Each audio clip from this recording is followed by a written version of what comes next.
So the once we completed the packed column design, we can see the merits and demerits or advantages, disadvantages of these two columns. When we have to go for packed columns, when should we select the tray columns? Okay. So now we have started with the tray columns. With respect to tray columns, we have three different types of tray columns: bubble cap columns, sieve tray columns, and wall tray columns. Nowadays, we are getting different customized versions. Okay, this proprietary items, proprietary design of this wall tray columns. So these wall tray columns are very flexible in nature when compared to bubble cap columns and sieve tray columns. Okay. So with respect to tray columns, the main component is cell. Then within the column we have trays. Okay, trays are the heart of the column. Okay, then here we have three different types: bubble cap, sieve tray, or you can say perforated tray, and wall tray. Okay, so different dimensions, standards of these bubble cap columns and sieve tray columns, wall tray columns we have discussed in the last two classes. Okay, so bubble cap columns we have more components like riser, then cap. Okay, in the cap you have slots. Then some more terminologies we came across like soudering, skirt clearance. Okay, those things. Then static submergence. Okay, then wear plate, downcomer, then apron. Okay, so many terminologies we have discussed in the last class, last two classes. Then with respect to design, design of column means we have to find out diameter of the column, then height of the column. So in tray columns, the diameter is calculated based on the vapor velocity. Okay, based on the vapor velocity, the diameter is calculated. Okay, so here the terminology called turn down ratio plays a major role. Turn down ratio means maximum to the ratio between the maximum flow rate to the minimum flow rate. That is called turn down ratio. Okay, that's called turn down ratio. So some books they may refer a maximum vapor velocity to minimum throughput. Some books they may say design velocity. Design velocity is nothing but the maximum. Okay, to the operable minimum throughput they will say. Throughput also means flow rate. Okay, so these are all terminologies they will use, but the turn down ratio means maximum to minimum. The column has to be operated for maximum flow rate to minimum flow rate, because if there is any fluctuation in the flow rate, then we have to account those things. Okay, so we will see those things now. Then downcomers we discussed. Then role of downcomers we know. So downcomers we have different types: pipe downcomer, then inclined downcomer, stepped downcomer, reverse flow. Okay, so many things we have discussed. So with respect to column diameter, you can go for different types of downcomers. Okay, and also you can select the flow arrangements based on the flow rate and column diameter. Okay, then we discussed about the wear plates. So we know the range of wear plates. So wear plates length and width will decide the dynamics of the tray. Okay, so this downcomer area wear plate length increases means your tower diameter will also your downcomer area will also be different. So if you increase the wear plate length, it means that you are moving towards the center of the column. Okay, so that's the meaning, which means that your downcomer area will increase. Okay, normally 60 to 85% of the tower diameter will be used as the wear length. Okay, so the corresponding downcomer area will be 5 to 15%. Okay, so this wear height normally will be 1 to 2 inches. Okay, it will be small for tray column. Bubble cap column, the estimation of wear height is different because we have to take the skirt clearance, then soldering height, then slot height, then the liquid height above the slot, top of the slot. Everything we have to account. Okay, so most of the times this length of the wear plate, diameter of the column are related. These things are interrelated. Okay, so if you select 12%, because we can select the downcomer area 5 to 10, 15%.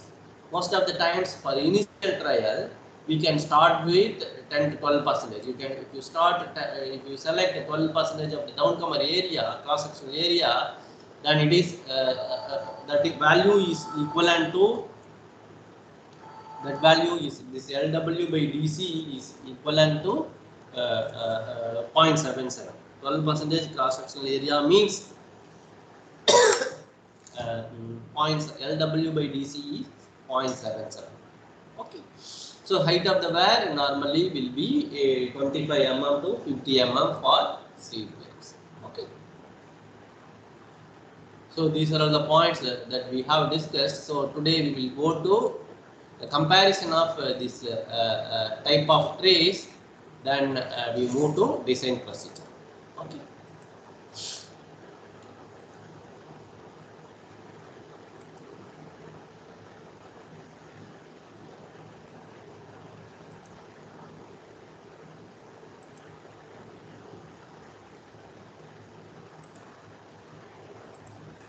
Yeah. So how we can select the types of tower? Normally based on the cost, capacity, then operating range, as I said, turn down ratio, capacity, cost, then efficiency, okay, then pressure drop. Okay, so these are all the major parameters that has to be considered to select that type of towers. Okay, with respect to cost, bubble cap, if you see, the bubble cap has more number of components. You have the riser, okay, then you have this cap, here you have slot. Okay, so you have to carry out many work to to form a bubble cap columns. Okay, so bubble cap columns, then a sieve tray column is simple. This wall tray column is a combination of this bubble cap column and sieve tray column. This is variable flow area. Here, these bubble cap or the sieve, the dimensions are fixed. But in the case of wall tray, so here you have the hole. So here you have 3 legs. Okay, so here you have movable plate. So it will flap. Okay, or it will go up and down. Okay, based on the vapor flow rate. Okay, so cost wise, they have compared by selecting the mild steel as the material of construction. So the bubble cap, the ratio, cost ratio of BCT, sieve tray and wall tray is 3 is to 1.5 is to 1. Okay, so cost wise, sieve tray is cheaper and bubble cap is the costlier one. Okay, so capacity means the how much of flow rate is being handled for the selected diameter. Okay, so if DC is more for given flow rate, okay, then the capacity of the tray is low. Inverse relationship. Okay, so for higher flow rates, we should get lesser diameter of the column, which means we are getting better separation. That's the meaning. If DC is more for given flow rate, then we will say the capacity of the tray is low. Okay, so this goes like this: sieve tray, wall tray, and bubble cap column. Okay, bubble cap column you have but more capacity. Capacity of a bubble cap column will be on higher side. Okay.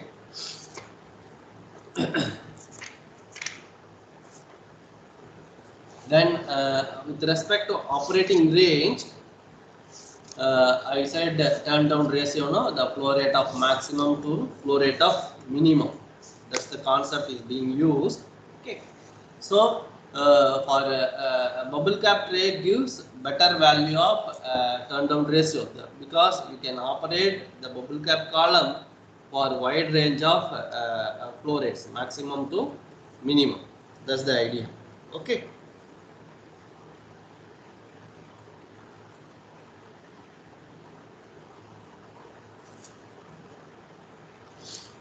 So with respect to capacity, I said capacity of tray is low for bubble cap, but even it's not a proven one. Okay, because the efficiency wise, bubble cap column will give more vapor liquid dispersion, so we will get more efficiency.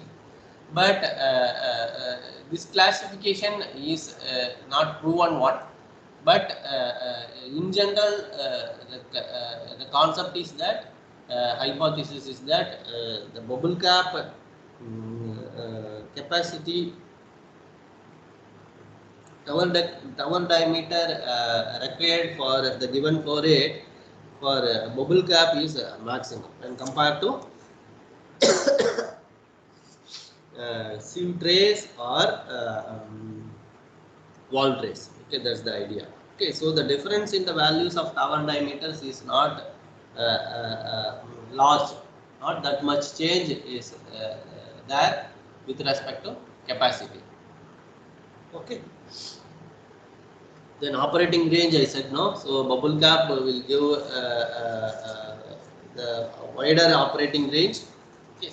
So you can go for bubble cap for maximum operating range. Okay. So because especially in the distillation columns, continuously when we operate the distillation column, the range variation of range, that is maximum feed flow rate to minimum flow rate, feed flow rate, that we have to take care, especially in distillation column. Okay, so otherwise is the sieve tray columns you can have. Nowadays we are having very good control systems in process plants. Okay, so especially during startup and shutdown, we will experience these type of problems. Okay, so when you start the column, you have to initially feed a lower flow rate, then you have to increase the flow rate step by step. Suddenly you cannot increase, so the flexibility is required. Okay, so for higher turn down ratio, we will go for bubble cap columns. Okay, even though these wall trays have a higher flexibility, okay, but we have to these mechanical problems that associated with wall trays has to be taken care. Okay, then another important parameter is efficiency. Okay, so again this efficiency is almost same for all trays. Okay, so by comparing this cost, capacity, then turn down ratio, you can select the type of tower. Okay, so bubble cap column will always give good turn down ratio. Correct? We are using for higher turn down ratio, so the efficiency will be higher for wider range. Okay, so you have to operate the column at lower and also higher. So both the flow rate, the efficiency should be higher side. So bubble cap will give better efficiency when compared to sieve tray column and wall tray column. Okay. So with respect to pressure drop, okay, the pressure drop over the tray and for the entire column is one of the important, especially for vacuum distillation. Okay, especially for vacuum distillation, because if you have a vacuum distillation unit, then it's always better to choose vac tower. That would be the best choice. Okay, that's the idea. Sieve trays and modified sieve trays are the cheapest if you compare all these things and satisfactory for the majority of the applications. Okay, so and also these sieve trays and wall trays are easy, because since we have a very good precise control system and very good systems to manage the fluctuations. Okay, so we can we can select the different things. Okay, to handle high turn down ratio means we have to go for wall trays or bubble cap trays. With respect to pressure, we have to go for fan columns. With respect to cost, okay, so we can select sieve tray columns. Okay, so with respect to efficiency, we have to go for bubble cap columns. This is the idea or selection of trays. Okay, so now we will go to the design procedure. So with respect to design procedure, you can see these are all the important steps. Okay, so these up to these things you might have studied in your mass transfer operations. So this is the general design procedure. Whether irrespective of distillation column or absorption, wherever you are handling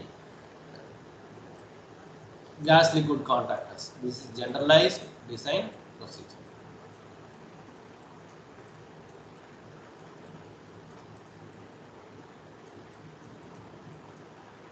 Generalized one.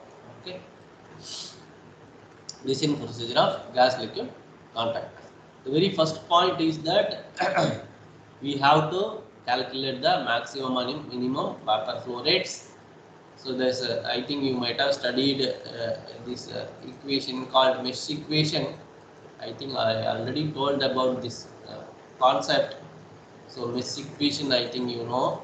So H means enthalpy, S means summation, E means equilibrium, M means mass.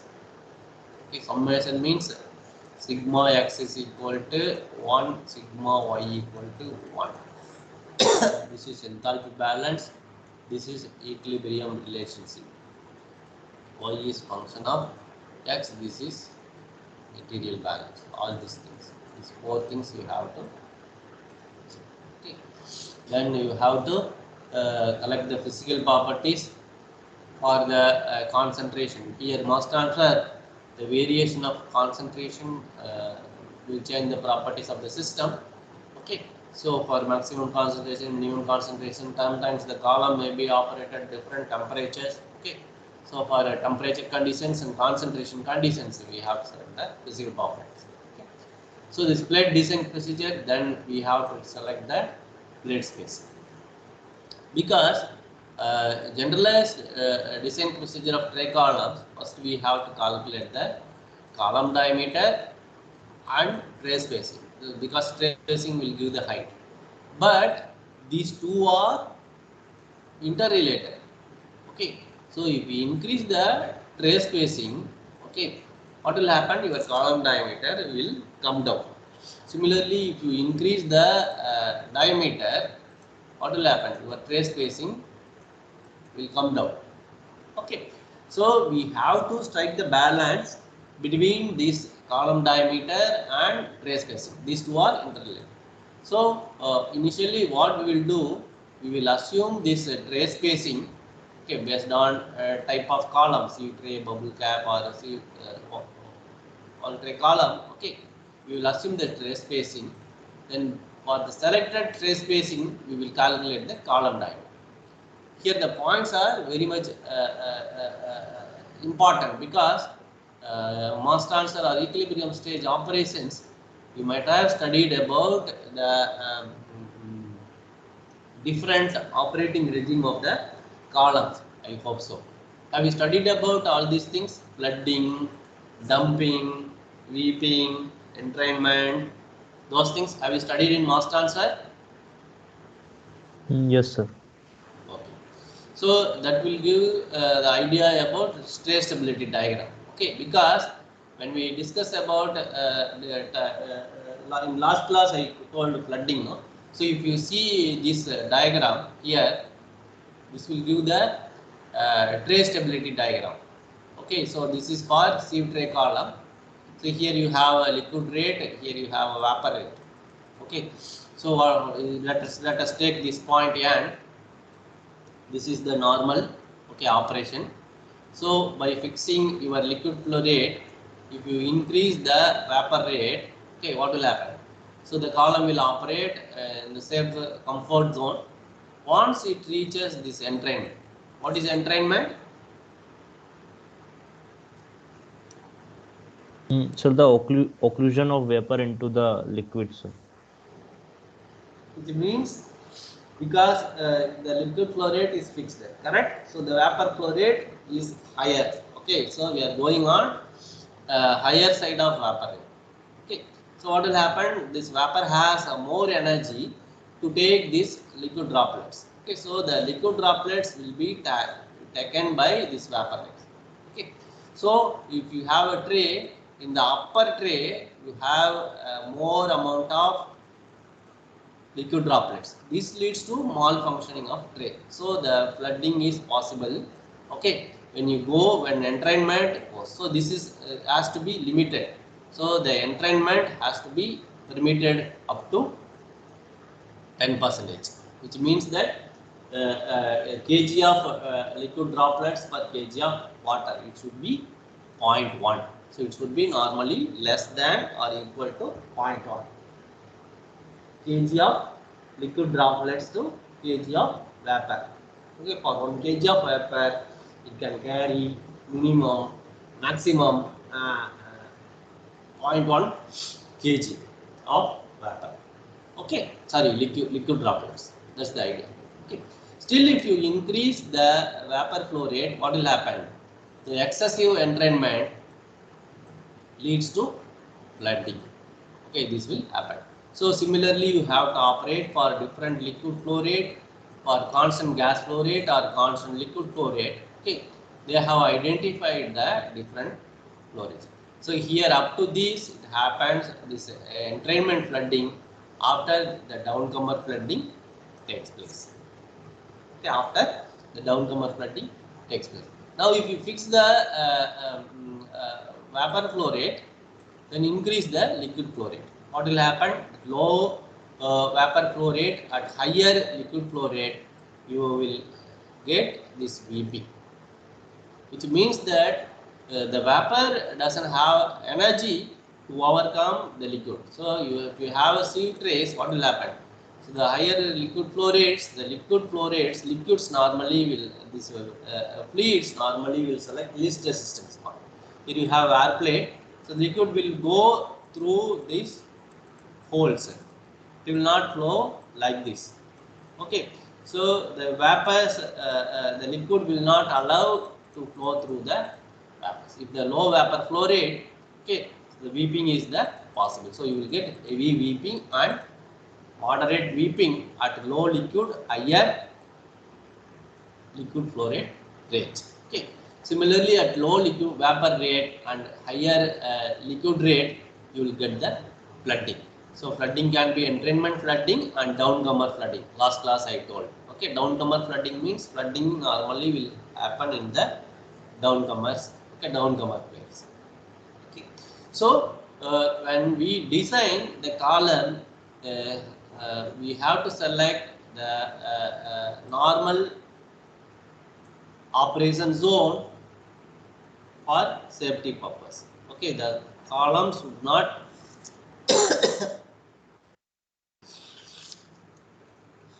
weep or should not take the liquid droplets. Okay, there should not be any flooding. So we have to take care of all these things. Okay, so these things can be taken care by selecting the suitable dimensions. Okay, so by assuming the trial plate spacing, we have to calculate the column diameter based on flooding. So we have to take the we have to calculate the flooding velocity. That's the first point. So how can we calculate the flooding velocity? Here we have two parameters: flow parameter and capacity parameter.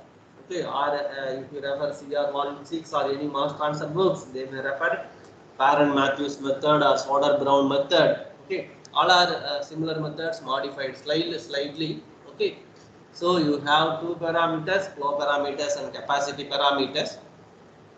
By calculating these flow parameters and capacity parameters, okay, so you can find out one of the parameters, okay, by selecting the suitable trace spacing. I can say here. Here you can see this is flow parameter.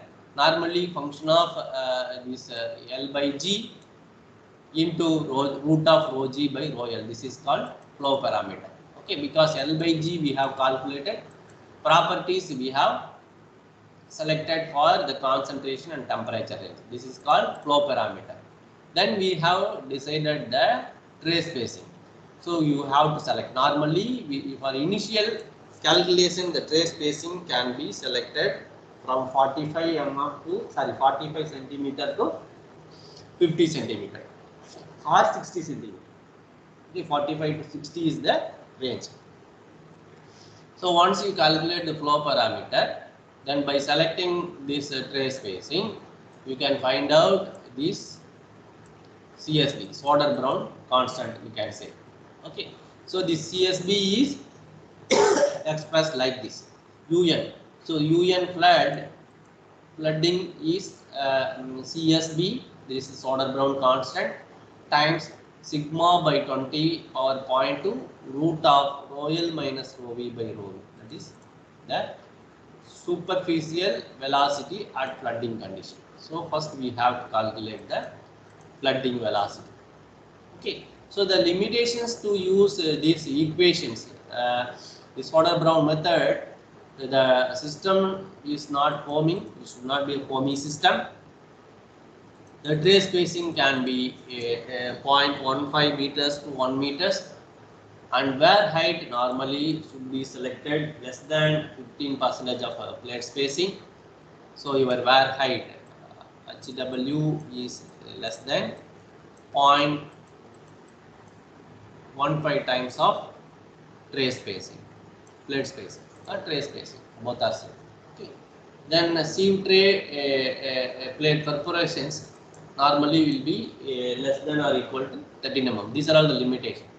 Then CSB, this Soder Brown constant or capacity parameter, you can say, is valid only whole area to active area is greater than or equal to 0.1. So we have discussed about the different areas, that is column cross sectional area, then net area is AC minus AD, then active area is AC minus 2 times of AD minus this peripheral wastages, then calming zone, vapor liquid disengagement zone. Okay, peripheral wastages, everything we have to account. Then we have to account this space occupied by this column beams and supports. Okay, everything you have to account. Okay. So if whole area to active area is less than 0.1, then CSB must be multiplied by 0.9 and 0.8. For AH by AA is 0.08 and 0.06. So you have standards. Okay. So if AH by AA is 0.8, means the CSB has to multiply by 0.9. AH by AA is 0.06. The CSB has to be multiplied by 0.8. Okay. So the total area of active holes, that is whole area, this AA is active area for bubbling area of the tray. AN is a net area available for vapor liquid disengagement. So these are all the difference between net area, active area and whole area. Okay. So so for a single pass tray, you can calculate AN equal to AC minus AD. Then active area is AA is AC minus 2AD. Okay. So we know that the relationship between the tray spacing and column diameter. Okay, so if you increase the tray spacing,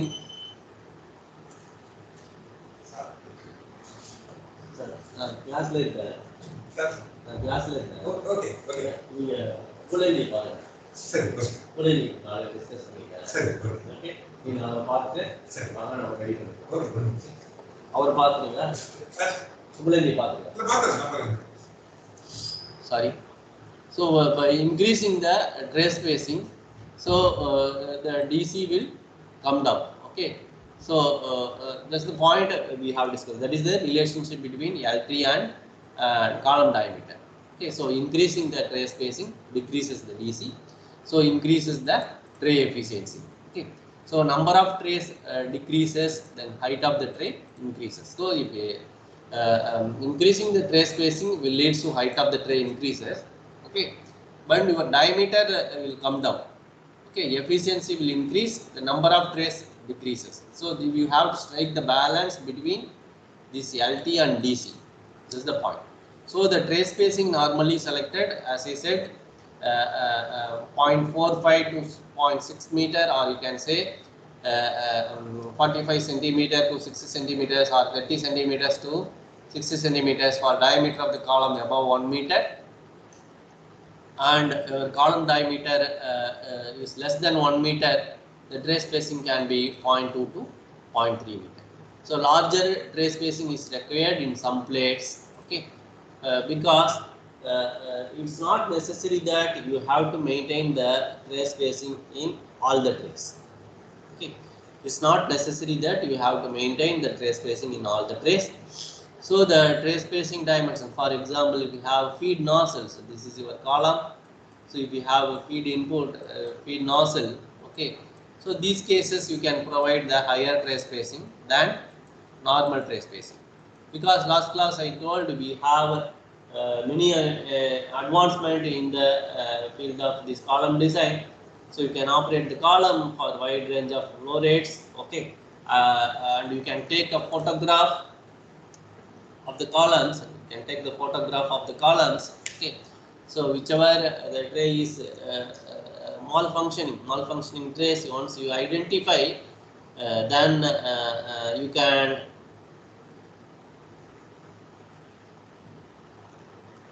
adjust. You can adjust the dimensions of the particular trays. Okay, that's also the possibility. So if you want to provide accommodate nozzles, side rings, manholes normally we will provide in the size of 24 inches to 36 inches.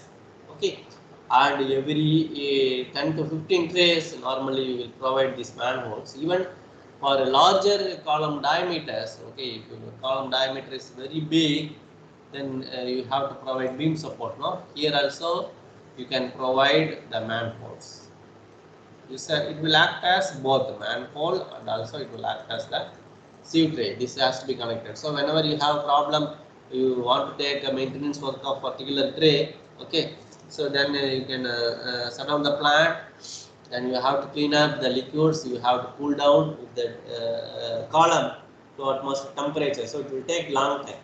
So you cannot take the column suddenly to the maintenance. So slowly you have to stop the operations step by step. Okay, the plant engineer has to take a decision. So which section has to be stopped first? Okay, though they will stop slowly step by step. Okay, so they should have the material for inventory. They should have inventory for some more days. Okay, so once the plant is being once the supply is being stopped, okay, so the one by one they have to, because sometimes safety they will give more preference. Okay, so once they stop the plant, they have to slowly open the drainage one. Okay, then they will remove the liquid inside the column. Then they will pass the air. Okay, so then they have to bring the column to the atmospheric conditions, temperature. Okay, then other hazardous gases they have to remove. So they will wash with water. Okay, so they will do all the things.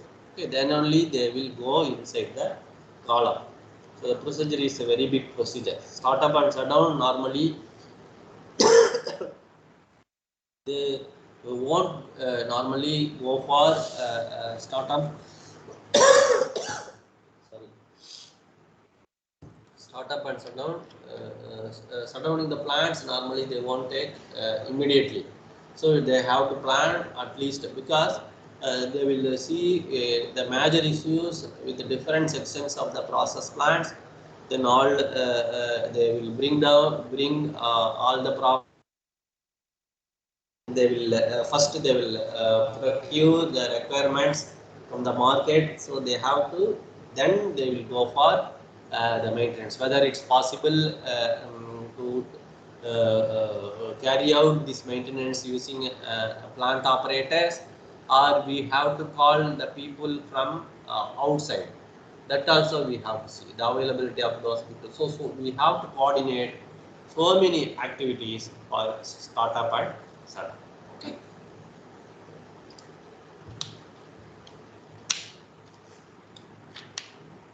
So once you know the flooding condition, okay, so then you can easily calculate the net area. Okay, so you can calculate the net area. Okay. So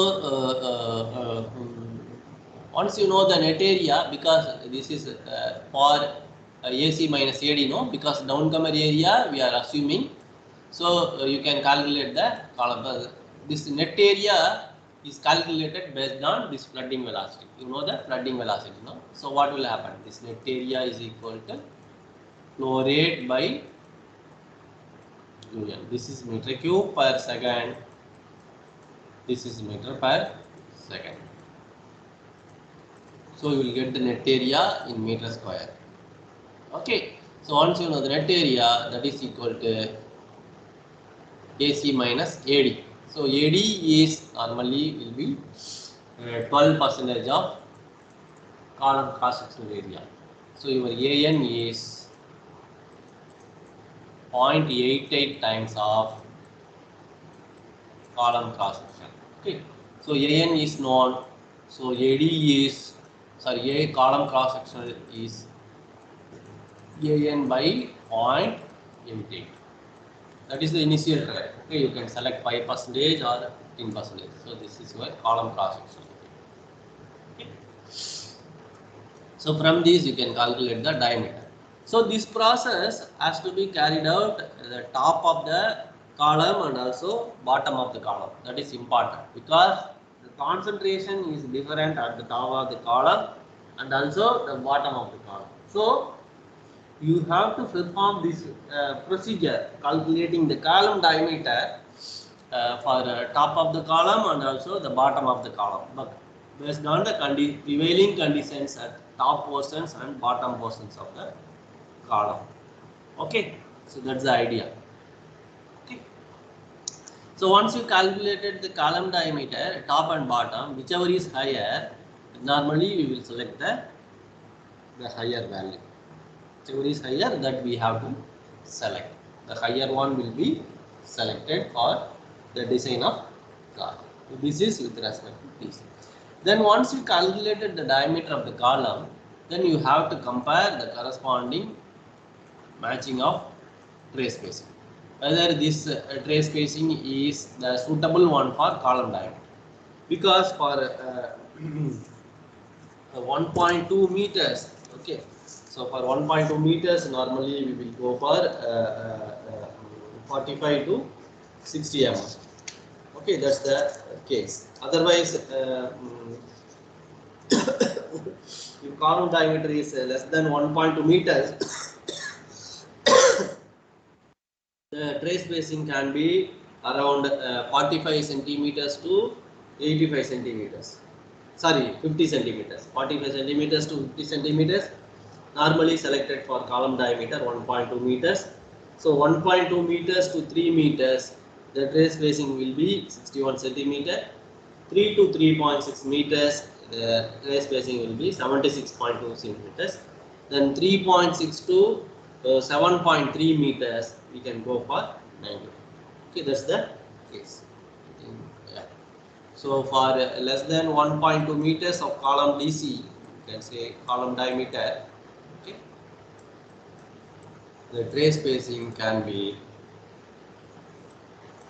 0.457 to 0.5 or 2 inches, you can say 1 inch to 2 inch. Then 1.2 to 3 meters, we can go for 61 centimeter or 0.6. Then 3 to 3.6 is 76.2 centimeters, or you can say 0.76 centimeters. Then 3.6 to 7.2, you can have 0.9. This is the tray spacing normally selected. Okay. So once this condition is over, then we have to check for entrainment, that is the maximum. Then we have to check for weeping. These are all the steps. Okay. So once column diameter is calculated based on flooding, then we have to go for flow arrangement. Flow arrangement, I said no. Reverse flow, okay, cascade flow, or those things. Cascade flow is a typical one. Okay. Double pass flow normally will be selected. I think I have shown some of the slides in last class. Okay, so the cross flow is the majorly used one. So if this is your column tray,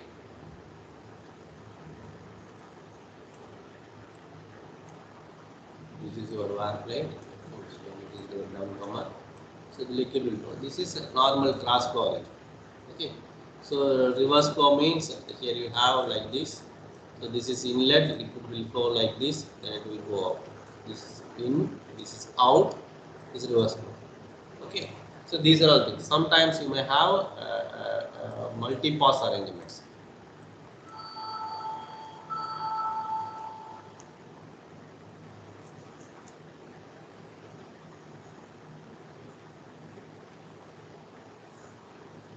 Sometimes we have multi-pass arrangements. Okay, so the multi-pass arrangement means what will happen? You have two different outcomes. Here we have two different methods. One is based on liquid flow, that is called equal bubbling area, okay, or equal liquid flow arrangements. Okay, equal bubbling area based on liquid and vapor. We have two different things: equal bubbling area or equal flow arrangements. These are all the two important things. Okay. So how this can be done? You have to take care of, for example, if you go for 4 arrangements, that is multi-pass arrangements, okay, 4-pass tray, then what will happen? 4-pass tray means, wait, you can see.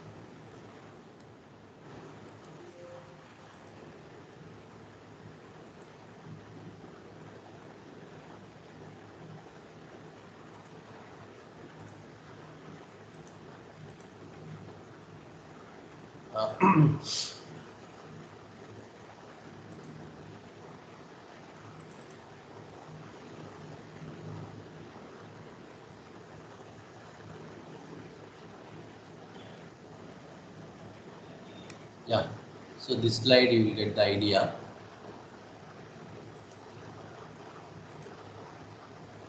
So if you see this slide here, you have multi-pass arrangements, correct?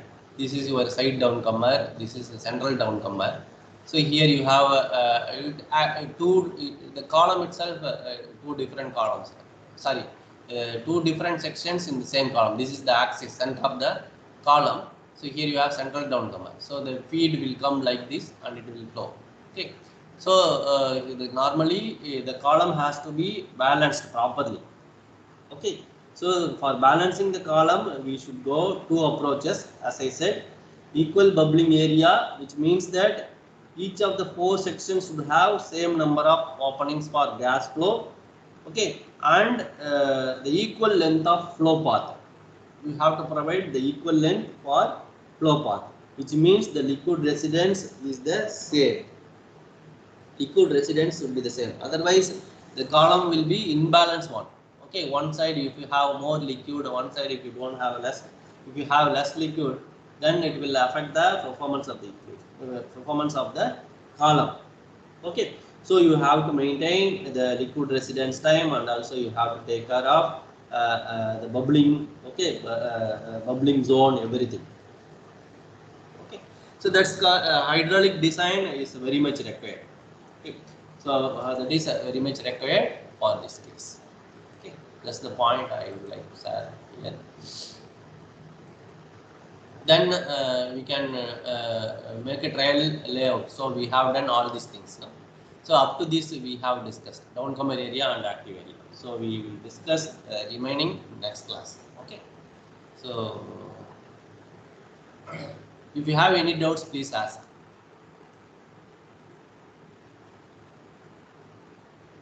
Do you have any doubts here?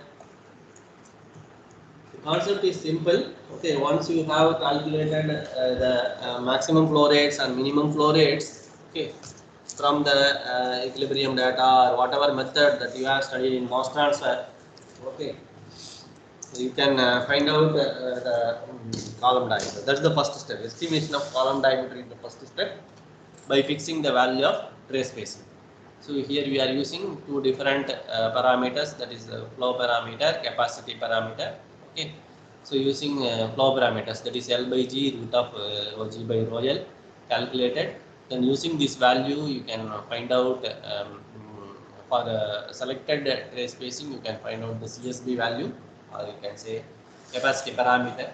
So from this capacity parameter, you can calculate the flooding velocity. Once you know the flooding velocity, okay, you can calculate the net area. That is AL is equal to net area. You can calculate the net area. So once you know the net area, by fixing the downcomer area, that is 12% of your column cross sectional area, you can calculate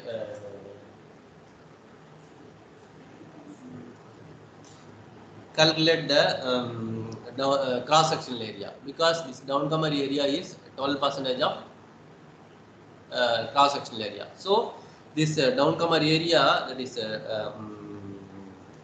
related with your trace spacing and column diameter. Okay, so we have to interrelate all these things and we have to calculate the column diameter. Okay, so we will continue in the next class. Do you have any doubt? Hello? No, sir. I think we can end the class. Okay, thank you. So we'll meet next class. Okay. Sir, 1 minute, sir. Yes, please. Yeah. Sir, actually, Harivalagan sir did not pick up. If you want, you can continue the next period also, sir. Today it's not possible, Ansi. So Friday I will take. Okay. Okay, sir. We'll see, sir. Okay, sir. Thank you. Thank you. Yeah. Thank you.